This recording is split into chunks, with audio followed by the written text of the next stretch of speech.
So as I was saying,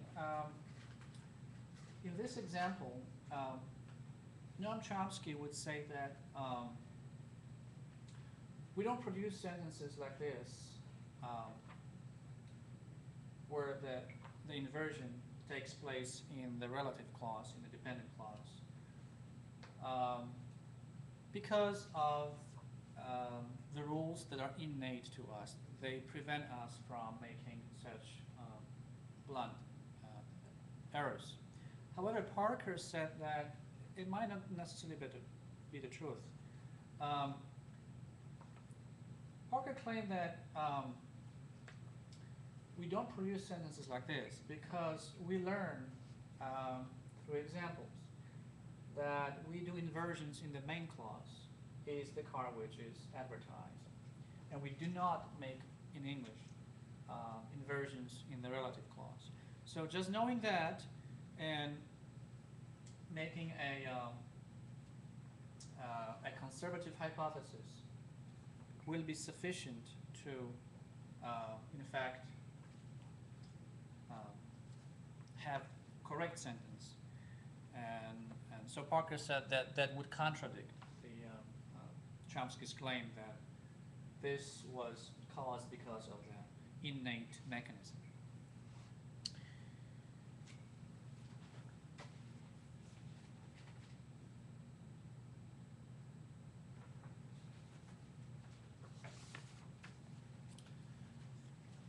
So in sum, according to the universal grammar theory, children are programmed.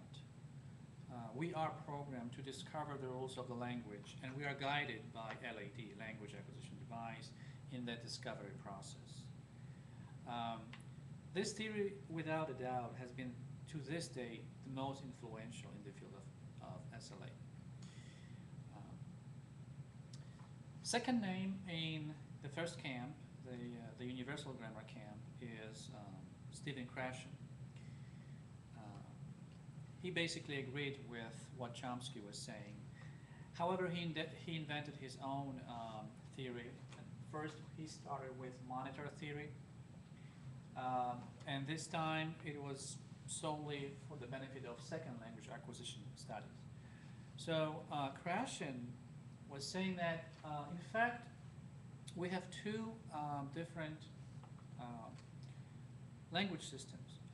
One is the acquired system, the system that comes from subconscious learning.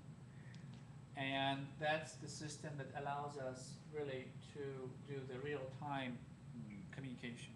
And then we have the learning system. That's the system that we learn consciously, classroom, and so on. And the learning system serves as a monitor to the acquisition system. Stephen Krashen went on to further develop his original monitor theory. And he came up with 5 hypotheses.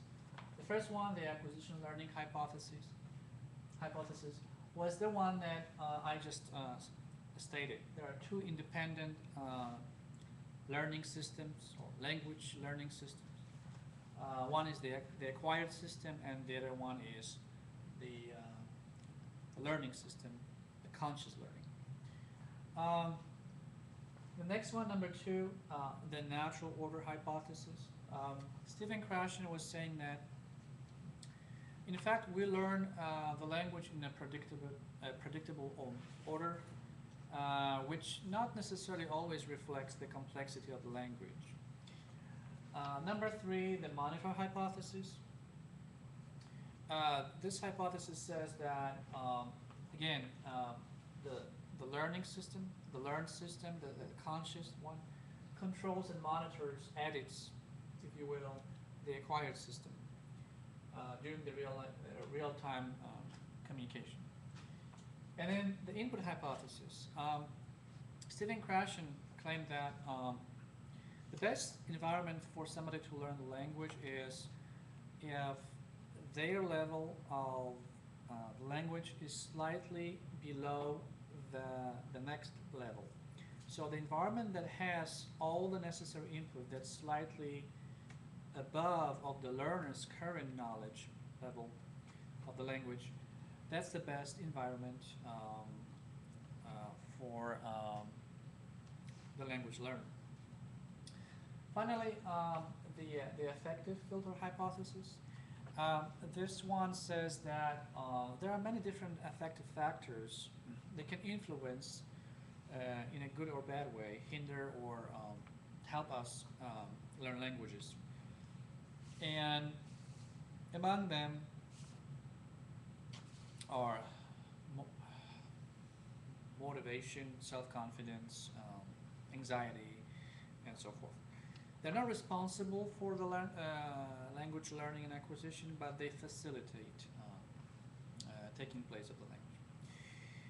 Now, just like in the case with Noam Chomsky, there's been a criticism of Stephen Krashen's theories, even much more severe, to much more severe extent than in the case of Noam Chomsky. First of all, a cognitive psychologist by the name McLaughlin attacked Krashen and said that in fact it's impossible to really distinguish between the two systems. There's no scientific data research that shows that it's even remotely possible to say which system is which and to give any reasonable data to prove it.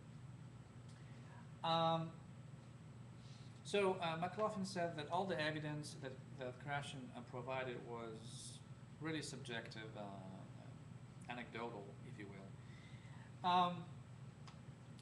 Another attack, for example, came onto the input hypothesis, where again linguists said that how do you really pinpoint what is your current level of knowing the language and what is slightly beyond?